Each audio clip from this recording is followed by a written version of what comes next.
सिद्धेश्वरी अपने दोनों लड़कों से बहुत डरती थी। वो कुछ नहीं कहती, अपने बेटे की ओर देखती ही रहती है। उसकी आंखों में आंसू भर जाते हैं।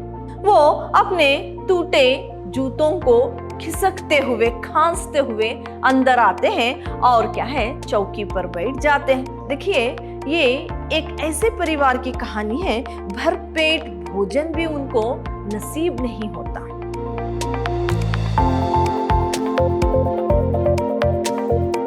प्रणाम, मैं रिहाना एस, अति उत्तम विद्याश्रम की हिंदी प्रवक्ता। मेरे प्रिय विद्यार्थियों, पिछली कक्षा में मैंने आपको दोपहर का जो भोजन है उस पाठ के बारे में बताया था।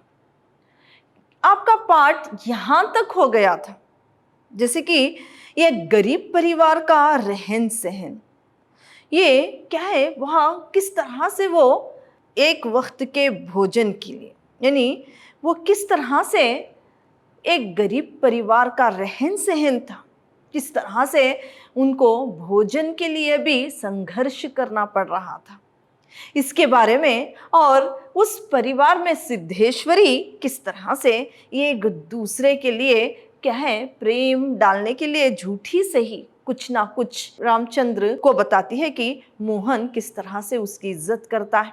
रामचंद्र जो सिद्धेश्वरी का बड़ा बेटा था। मैंने रामचंद्र के बारे में भी बताया था कि वो किस प्रकार अभी क्या है, इंटर की परीक्षा पास कर चुका था और क्या है, प्रूफ रीडरिंग का काम, यानी दैनिक समाचार पत्र में, इस दैनिक समाचार पत्र में क्या है, वो प्रूफ रीडरिंग का काम सीख रहा था। फिर ये सारी बातें मैंने आपको बताई। आगे का पाठ आपका इस प्रकार है। जब रामचंद्र कुछ भोजन खाकर जब वो जाता है, तभी सिद्धेश्वरी का जो दूसरा लड़का मोहन वहां पर आता है। मोहन की उम्र 18 वर्ष की थी और वो सांवले रंग का था और दुबला पतला, अपने भाई की तरह ही था, लेकिन कुछ भाई की तरह इतना क्या है, ऊंचा नहीं था, यानी उसका हाइट इतना लंबा नहीं था। लेकिन उसके मुंह पर चेचक के दाग थे। वो अपनी उम्र से अधिक गंभीर रहता था। वो हाथ पैर धोकर खाने पर बैठ जाता है। सिद्धेश्वरी 2 रोटी, कुछ सब्जी और दाल लाकर अपने बेटे को देती है। मोहन रोटी का एक बड़ा सा टुकड़ा तोड़ता है। तभी सिद्धेश्वरी उससे कहती है कि तुम कहाँ थे? तो मोहन अपने अस्वाभाविक स्वर से कहता है कि मैं यहीं तो था, कहीं नहीं गया था। फिर सिद्धेश्वरी अपने बेटे को पंखा हिलाते हुए फिर से कहती है कि तुम्हारा बड़ा भाई रामचंद्र तुम्हारी बड़ी तारीफ कर रहा था। वो कह रहा था कि मोहन बड़ा चालाक हो गया है, होशियार हो गया है, हमेशा पढ़ाई में ध्यान दे रहा है, इस तरह से कह रहा था। इस तरह से कहते हुए सिद्धेश्वरी मोहन की ओर, चोरों को जिस तरह से देखते हैं इस तरह से देखती है। तो मोहन क्या है, फीकी सी हंसी मां की ओर देखते हुए रह जाता है। सिद्धेश्वरी अपने दोनों लड़कों से बहुत डरती थी। वो कुछ नहीं कहती, अपने बेटे की ओर देखती ही रहती है। उसकी आंखों में आंसू भर जाते हैं। फिर क्या है, जैसे ही मोहन की प्लेट में, यानी मोहन की थाली में एक रोटी का टुकड़ा बचा हुआ था, तो फिर से सिद्धेश्वरी कहती है कि और एक रोटी लाकर दूं? तो मोहन कहता है कि पहले ही मुझे भूख नहीं है, मुझे नहीं चाहिए। फिर सिद्धेश्वरी कहती है कि तुम्हारे भाई ने सिर्फ एक ही रोटी खाई थी और एक रोटी मैं तुम्हारे लिए लाकर दूंगी। तो वो कहता है कि नहीं, मुझे नहीं चाहिए, पहले तो ये रोटियां इतनी अच्छी नहीं बनी है, और क्या है, वो बताता है कि मेरा पेट भरा हुआ है, मुझे और रोटियां नहीं चाहिए। फिर माँ को कहता है कि अगर दाल अच्छी बनी है, तुम दाल कुछ लाकर दे दो, तो बस और कुछ नहीं चाहिए, इस तरह से मोहन कहता है। सिद्धेश्वरी दाल उसे कहे एक कटोरी में दाल लाकर देती है, कुछ नहीं कहती, और मोहन उसे सुर्द सा पी लेता है। तभी क्या है, वहां पर मुंशी चंद्रिका प्रसाद आते हैं। मुंशी चंद्रिका प्रसाद जी, जिनकी उम्र क्या है 45 साल की थी, दिखते 50-55 के थे। मुंह में दांत नहीं थे और गंजा सा उनका सर, बनियान फटी हुई थी। वो अपने टूटे जूतों को खिसकते हुए, खांसते हुए अंदर आते हैं और क्या है, चौकी पर बैठ जाते हैं। सिद्धेश्वरी क्या है, पति को देखकर, मुंशी जी को देखकर अपने पल्लों को, अपने सर के पल्लों को ठीक से करते हुए क्या है, उनको थाल में 2 रोटियां, फिर कुछ सब्जी और दाल लाकर रखती है। तो मुंशी चंद्रिका प्रसाद जी जैसे ही खाने के लिए बैठते हैं, वो अपने बड़े बेटे को पूछते हैं कि रामचंद्र दिखाई नहीं देता। तो क्या है, यहाँ पर सिद्धेश्वरी अपने पति को कहती है कि अभी वो आपको ही पूछ रहा था, अभी वो भोजन करके गया है। और वो कहता है कि मेरे बाबूजी देवता समान है। मुंशी जी इस बात को सुनकर बहुत खुश होते हैं। फिर सिद्धेश्वरी को ना जाने आज एक नशा सा छाया हुआ था, कुछ भी वो बड़बड़ाने लगी थी। फिर वो कहती है कि तुम्हें मोहन भी बहुत पूछ रहा था, तुम्हारे बेटे तुम्हारी बहुत इज्जत करते हैं, इस तरह से कहती है। फिर क्या है, सिद्धेश्वरी बड़बड़ाने लगती है। फिर वो कहती है कि क्या है, मोहन अपने बड़े भाई की बहुत इज्जत करता है। मोहन कह रहा था कि शहर में क्या है, बड़कू की यानी बड़े भाई की बहुत ज्यादा इज्जत है, पढ़े लिखे आदमी उसकी बहुत इज्जत करते हैं। इस तरह से वो अपने बड़े बेटे के बारे में कहती है।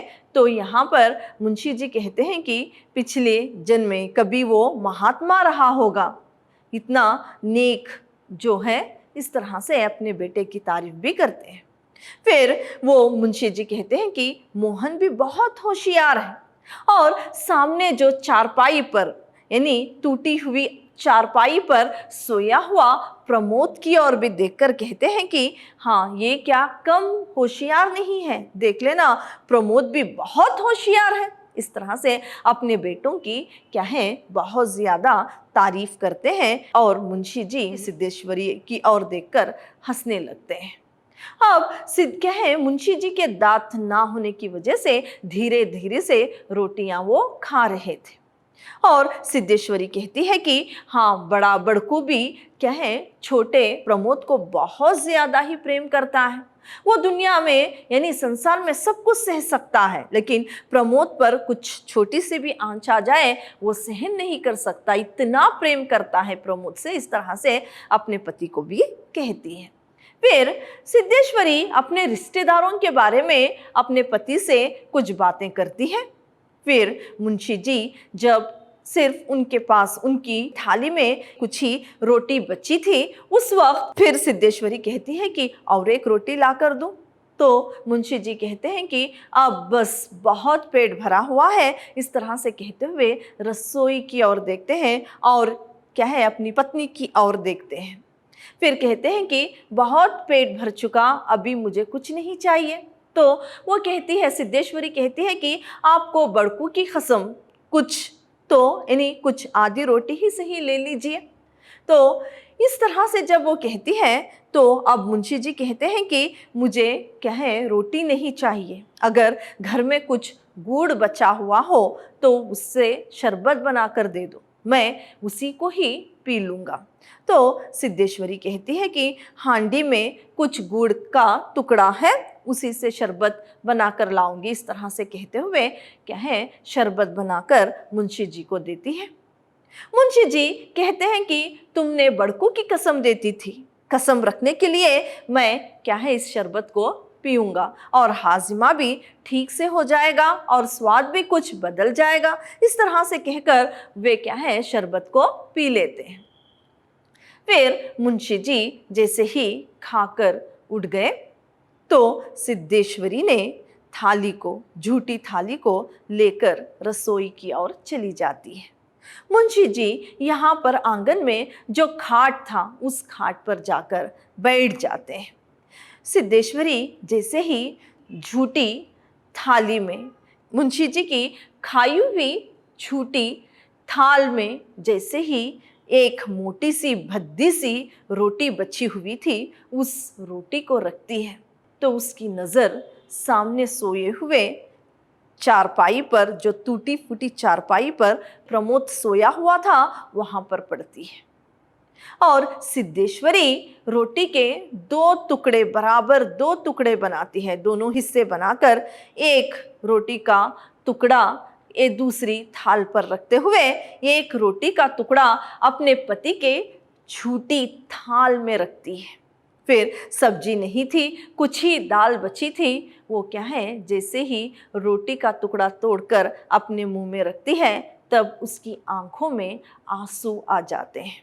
यहाँ पर क्या है, उसके सिद्धेश्वरी के घर में मक्खियाँ भिन भिना रही थी। बाहर के क्या है, कोठरी में मुंशी जी जाते हैं, वहाँ पर क्या है, ये गंदी सी साड़ी जो पेबंद लगे हुए थे टंगी हुई थी। बाहर से कुछ आवाज़ें आ रही थी। फिर मुंशी जी वहाँ पर क्या है, औंधा मुंह करे ऐसे लेटे हुए थे कि उनको शाम में कोई काम की तलाश में ना जाना हो, इस तरह से औंधे मुंह वो लेट गए थे। इतनी ही आपकी दोपहर का भोजन जो कहानी है, इतना ही था। मेरे प्रिय विद्यार्थियों, ये एक गरीब परिवार की कहानी है। वो किस तरह से रहते थे उसके बारे में है। देखिए, ये एक ऐसे परिवार की कहानी है, भरपेट भोजन भी उनको नसीब नहीं होता, लेकिन वो अपने जीवन से संघर्ष कर रहे हैं। दो लड़के यानी रामचंद्र क्या है, काम सीख रहा था, अभी वो नौकरी में नहीं था। जब वो घर में भोजन करने के लिए बैठता है तो दूसरों के बारे में भी उसे चिंता होती है। वो अपने पिताजी के बारे में पूछता है, फिर अपने दो भाइयों के बारे में पूछता है कि उन्होंने खाया या नहीं।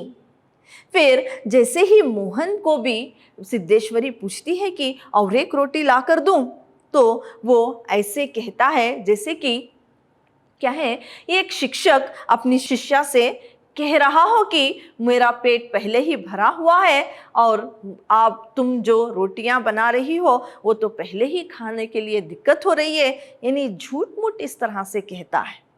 और वो कहता है कि मेरा पेट बहुत भर चुका है, मुझे सिर्फ दाल ला कर देना, और रसोई की और उसकी आंखें जाती हैं। नहीं, इसका मतलब ये है कि वो सोच रहा था कि और भी कुछ लोग परिवार के खाने वाले थे, उनके लिए रोटियां बची हुई या नहीं है, ये सोचकर वो रोटी लेने के लिए मना कर देता है। फिर मुंशी यानी चंद्रिका प्रसाद के लिए भी जब सिद्धेश्वरी कहती है कि और एक रोटी ला कर दूं, तो वो भी अपनी क्या है, गुनहगार की तरह अपनी पत्नी की ओर देखते हुए वो भी रोटी को मना करते हैं। आधा पेट खाने के बावजूद भी कुछ गुड़ का शरबत मांगकर पी लेते हैं। तो इस परिवार में सिद्धेश्वरी एक दूसरे के प्रति किस तरह से प्रेम डाल रही थी। यानी जब वो क्या है, अपने बड़े भाई के बारे में मोहन के दिल में प्रेम, यानी छोटे भाई के दिल में प्रेम भर रही थी, और अपने पति के दिल में बेटों के लिए इज्जत और प्रेम को भर रही थी। ये एक परिवार जो गरीब परिवार था, यहाँ पर भोजन का अभाव था लेकिन प्रेम का अभाव नहीं था। सिद्धेश्वरी झूठ मूठ ही सही, लेकिन परिवार को इकट्ठा रखने के लिए वो कोशिश कर रही थी, इकट्ठा रखने के लिए और प्रेम को भरने की एक कोशिश कर रही थी, एक चेष्टा कर रही थी। अंत में इस पाठ में जहाँ सिद्धेश्वरी सभी का ख्याल रखकर सभी को भोजन दे रही थी, अंत में उसके लिए एक ही जो भद्दी सी मोटी सी रोटी बची हुई थी, उसमें भी उस रोटी के बराबर टुकड़े करती है, दो टुकड़े कर कर अपने छोटे बेटे प्रमोद को रखकर, और वो क्या है, खुद एक आधी रोटी खाकर रह जाती है। उसकी आंखों में आंसू भर आते हैं और हम जो पाठ का जो प्रारंभ था तभी देख रहे थे कि सिद्धेश्वरी को बहुत ज़्यादा भूख लगने की वजह से उसने पानी पिया और पानी कलेजे को लग गया और हैरान कहकर वो कहे फर्श पर लेट जाती है। यानी इतनी भूख लगने के बावजूद भी वो क्या है आधी रोटी खाकर अपने परिवार में यानी कहे ये एक दूसरे के प्रति प्रेम को भर रही थी और अपने परिवार में यानी अपने गरीबी को वो सह रही थी। तो ये सिद्धेश्वरी यानी भारतीय नारी में जो सहन शक्ति होती है धरती की तरह, इस सहन शक्ति को भी हम यहाँ पर देख सकते हैं। तो पाठ आपका इतना ही था, दोपहर का भोजन। देखिए मेरे प्रिय विद्यार्थियों, अगली कक्षा में किसी और पाठ के बारे में जानकारी प्राप्त करेंगे। धन्यवाद।